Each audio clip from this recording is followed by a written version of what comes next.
Hi, it's Alex from Android Central, and this is the HTC One Mini.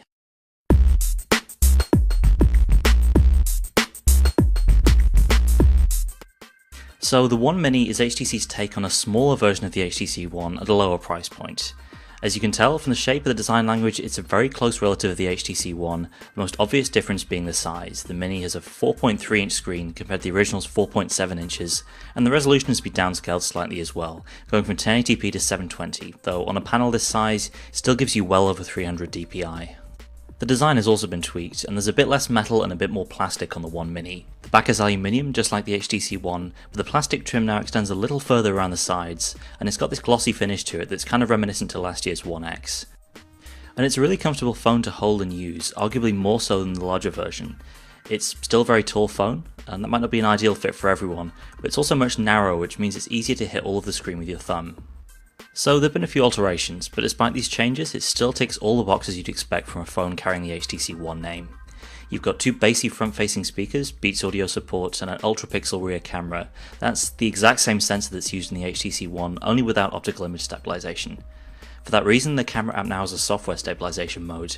A couple of other hardware features that haven't made the cut of the Mini are NFC and the IR blaster, and the latter means that there's no Sense TV support on this phone.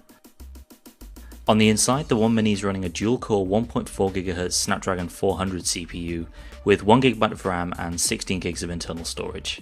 That's obviously a step down from the Snapdragon 600 powering the full-size HTC One, but in our brief time with the phone we found the performance in the Sense UI and regular Android apps was just as speedy with absolutely no lag.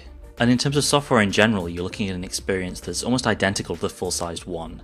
The Mini comes with Android 4.2.2 Jelly Bean and HTC Sense 5, and it's packing all the bells and whistles from the latest 422 firmware for the HTC One. So you've got the Blink Feed home screen experience, a wide range of Sense widgets to customize your home screen, as well as Android 4.2 features like lock screen widgets. You get the full Sense gallery and camera package, including Zoe's, the little 3-second video clips with integrated photos, and auto video highlights, including the new highlight themes from the latest firmware. So it's probably easier to talk about what's missing, and the only app we've been able to spot that's gone is the Sense TV app because that requires an IR blaster. At the same time, any app that relies on NFC won't work here because that's not supported by the One Mini.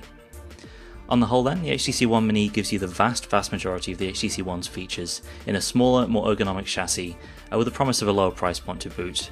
The specs aren't quite as trailblazing, but the phone performs really well regardless, and the lack of OIS is a little disappointing, but at least the rest of the HTC One camera package has made it across in one piece. Anyway, that's a quick look at the HTC One Mini. It'll be launching globally in August, and we should have carrier announcements before too long.